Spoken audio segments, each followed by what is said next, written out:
Bismillahirrahmanirrahim. Assalamualaikum warahmatullahi wabarakatuh. My name is Ipanze Kenji Sakai.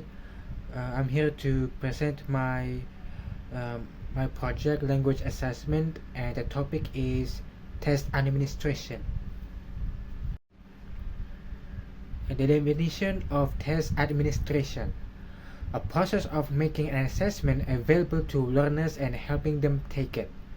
Test administration is important for maintaining the integrity of the test and ensuring fair and reliable results. Some things to consider when administering a test include the number of students taking the test at once, the language and form of the directions, examples, and prompts. Suggested procedures below are important for successful testing. Test administrators should be well organized, observant, and able to speak well and deal comfortably with people. Principles of assessment discuss ensure that administration staff are properly trained, ensure that testing conditions are suitable for all test takers, provide reasonable accommodation in the assessment process for people with disabilities, maintain assessment instrument security, and maintain confidentiality of assessment results. The preparations of test administration. 1. Examiner preparation. As for examiner preparation, you should detail the instruction by provide comprehensive instructions to examiners well in advance. Practice directions ensure examiners practice the directions they'll read to candidates. Oral examiners must be thoroughly familiar with the test procedures and rating system to be used. 2. Candidate preparation. As for candidates should prepare clear instructions, provide candidates with detailed instructions about the test. Examination numbers and assign unique examination numbers to each candidate. Every candidate should be given full instruction where, what time, what to bring, and etc. 3 is room preparation. First is quiet environment. Choose quiet rooms that can comfortably accommodate all candidates. Second is adequate spacing. Ensure sufficient space between candidates to prevent copying. Third is acoustic quality. For listening tests, rooms must have satisfactory acoustic qualities quiet. And fourth is clock visibility. Ensure a clock is visible to all candidates. Now here's the guidelines before testing begins. 1. Locate the test coordinator manual. The first resource that I will recommend locating is the Test Coordinator Manual (TCM) that your state education agency or test vendor makes available prior to the testing window opening. 2 is train your test administrators. First and foremost, anyone and everyone involved in the testing process should be properly trained for their role on how to properly administer or proctor the required assessments. 3 is account for disabilities. Students with disabilities needs to be accounted for in the testing schedule and must be afforded the proper accommodations according to their individualized education plan (IEP). And 4 is secure the test materials. The day before testing, secure test materials such as test booklets, answer documents, scratch papers, student authorization tickets for computer-based tests, etc. should be placed in the plastic bin separated by a testing room/test administrator. 5. Check in with the TAs, the test administrators. On the day of testing, test administrators needs to be reminded of space student workstation out or use desktop carrots to prevent answer copying and other forms of cheating. Next is guidelines during testing. 1. Test coordinator's role during testing. Now, during testing, the test coordinator should remain visible in the testing environment to address questions from TAs and provide technical assistance if needed. The test coordinator is responsible for ensuring compliance with test administration and security policies and procedures during testing. 2. Execute security measures during testing. Monitoring test administration is vital to ensure everyone follows the rules and security policies, including test administrators, TAs, and students. Doing this at the district or state level has many advantages, including preventing cheating and fraud. It also provides useful data for identifying emerging problems and making test administrations better. And next is guidelines after testing has ended. 1. Secure testing materials. After testing concludes, it is essential to return both secure and non-secure testing materials to their designated secure storage location for reconciliation. After gathering all testing materials, first is test coordinators should prepare materials for the next day of testing.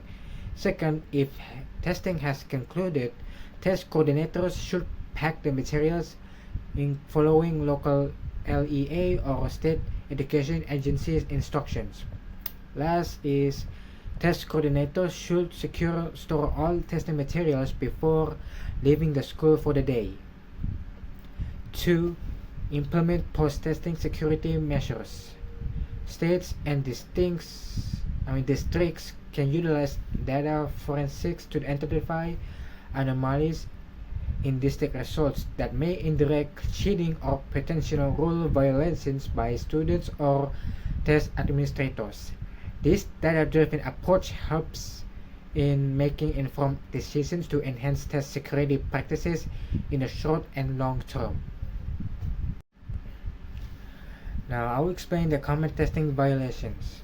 To ensure the reliability of assessment results, addressing potential testing violations and upholding security measures during assessment is crucial. Here are common infractions that test coordinators and test administrators should be aware of.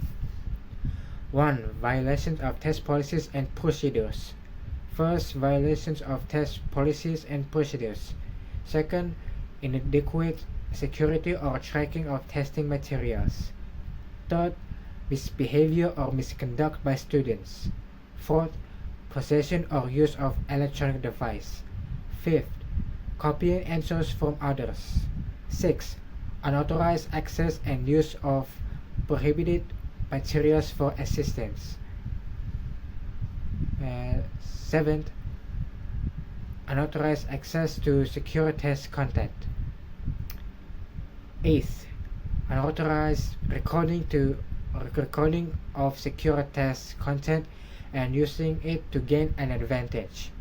9. Negligence by test coordinator, test administrator, or portal. 2 is test administrator / proctor misconduct. First is providing unauthorized accommodations. Second is deliberate absence from the test environment. 3. Prompting or subtle assistance. 4th, advising students to skip specific questions. 5th, altering results. 6. Manipulating seating arrangements. 3 is post-testing violations. First is unauthorized access to secure test content. Second, use, distribution, or receipt of secure test content. Third is inadequate security or tracking of testing materials. Fourth is alteration of test responses. Fifth is plans to alter or manipulate results. Now, conclusion. In response to effective test administration is crucial for ensuring fairness, accuracy, and integrity in the assessment process. It involves thorough preparations and the implementation of clear guidelines before, during, and after testing. Examiners and candidates must be well prepared, and testing materials must be securely handled at all times. A well-organized testing environment coupled with trained and impartial test administrators helps maintain the reliability of the assessment and ensures that every candidate is provided an equal opportunity to succeed. Additionally, accommodations for students with disabilities and protection of test security and confidentiality are essential to uphold the credibility and fairness of the testing process. By adhering to these principles, the testing process can achieve its primary goal, providing valid and reliable results that fairly assess the learner's abilities and knowledge.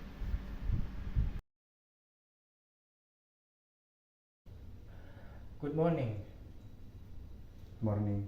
So for the part for the part of this assessment, you will deliver a verbal essay. Your topic is the importance of learning English in the modern world. You have 1 minute to think about your points, and then you will have 3 minutes to speak. Try to organize your thoughts clearly, use examples if possible, and fluency and accuracy. Let me know when you're ready. Okay. Okay, I'm ready. Great, you may begin. Uh, English is an important language in today's world because it is widely used in business, education, and international communication. First, in business and multinational companies use English as their primary language. For example, many meetings and emails are conducted in English. Second, in education, students often need English to study abroad or access global research.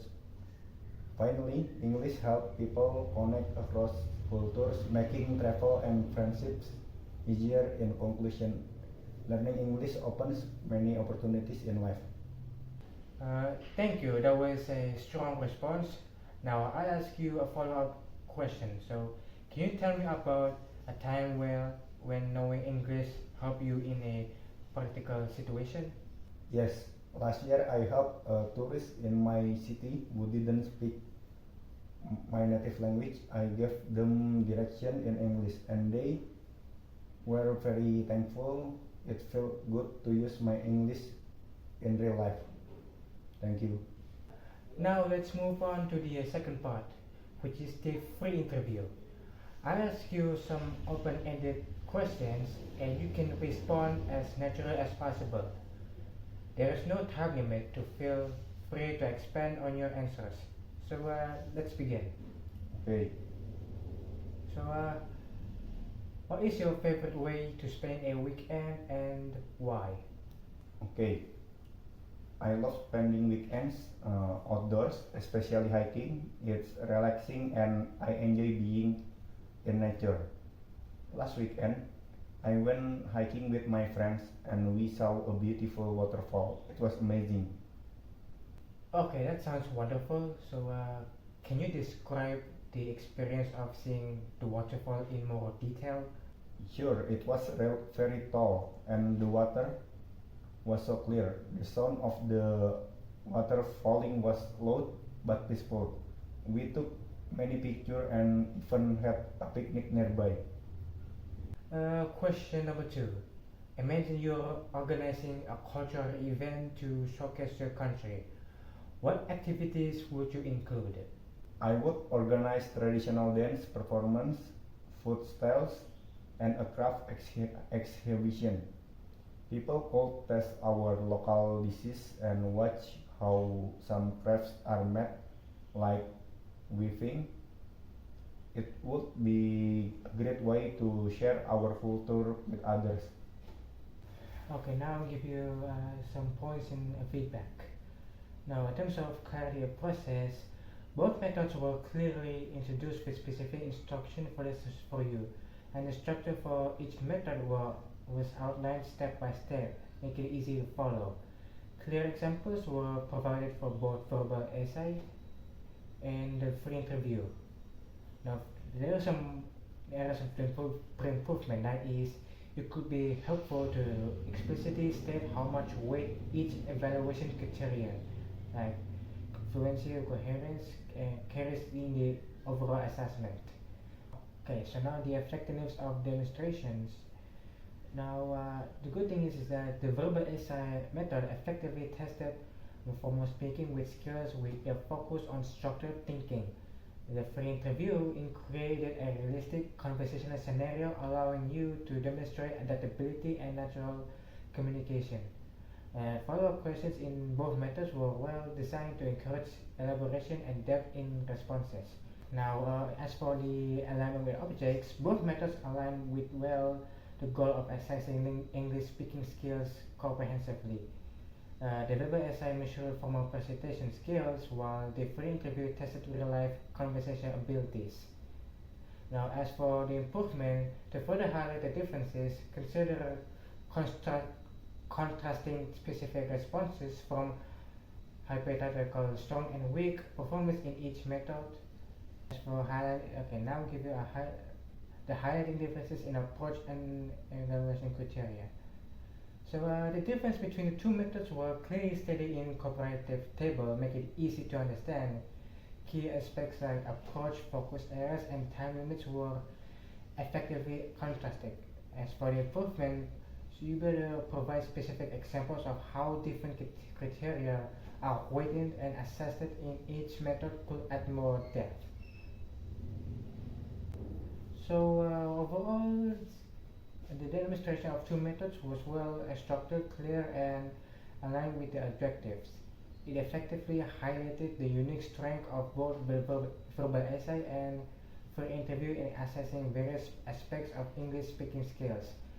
Small improvements such as adding detailed rubric and sample evaluation could make the process even stronger. So our final score is 8 out 8.8 per 10. Thank you.